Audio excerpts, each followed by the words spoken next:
We found out last week that Democrats were going to put the Defense Authorization Act, which includes allowing the military to repeal Don't Ask, Don't Tell, on the table tomorrow. But there were two things we did not know even once we learned that. Two things we didn't know about how this 17-year-old Clinton-era policy of kicking gay people out of the military might finally meet its long overdue end. First, would Republicans filibuster the entire authorization for Pentagon spending, including the wars, in order to keep on kicking gay people out of the military? The answer to that first question, we have learned, is yes. They are planning to filibuster the whole defense authorization bill tomorrow. The second thing we did not know is what would John McCain do? John McCain, with all the authority he brings to military and national security issues, what would he do on this issue? Would John McCain do what he said he would do all along on Don't Ask, Don't Tell? You'll recall that just a few years ago, McCain pledged that once the military came out in favor of repealing the policy, he would also support repealing it. The day that the leadership of the military comes to me and says, Senator, we ought to change the policy, then I think we ought to consider seriously changing it, because those leaders in the military are the ones we give the responsibility to. Well, now the military leadership is for repealing the policy, and it's not just the commander-in-chief. This year, I will work with Congress and our military to finally repeal the law that denies gay Americans the right to serve the country they love because of who they are. Beyond the commander-in-chief, it is also the chairman of the Joint Chiefs of Staff and the defense secretary. It is my personal belief that allowing gays and lesbians to serve openly would be the right thing to do. During the State of the Union address, the President announced he will work with Congress this year to repeal the law known as Don't Ask, Don't Tell.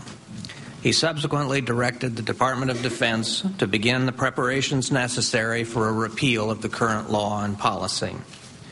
I fully support the President's decision. So the first question we had was, will Republicans filibuster the whole Pentagon authorization bill because of Don't Ask, Don't Tell? Yes, they will. Second question, what will John McCain do? Now we have an answer. Not only will he not support repealing Don't Ask, Don't Tell, even though he said previously that he just needed to hear from the military brass on this. Not only will he not support repealing Don't Ask, Don't Tell, John McCain says he will lead the filibuster of the bill that contains it. That leads us to an amendment to strike the provision in the bill that would repeal the Don't Ask, Don't Tell law as the only other issue the Senate will be able to debate and vote on. I'm opposed to debating and amending the National Defense Authorization Act at this time. In Senate ease, that means I can feel a filibuster coming on. So now the pressure is on for John McCain's colleagues in the Senate to find 60 senators to override the filibuster he's going to lead. It is reported thus far that Senator Jim Webb of Virginia will vote with Republicans on this, and that means Majority Leader Harry Reid and the Democrats need at least 2 Republicans to help them repeal Don't Ask, Don't Tell. Who might those Republicans be?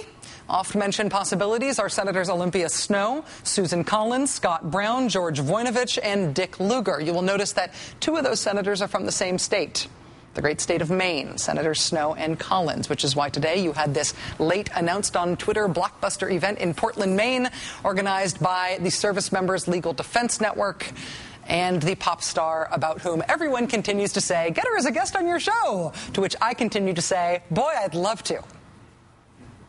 I'm here because Don't Ask, Don't Tell is wrong.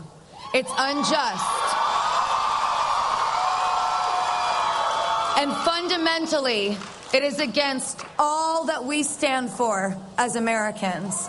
In any workplace, there are tensions. There's even more possibility to have tension when you're fighting for your life.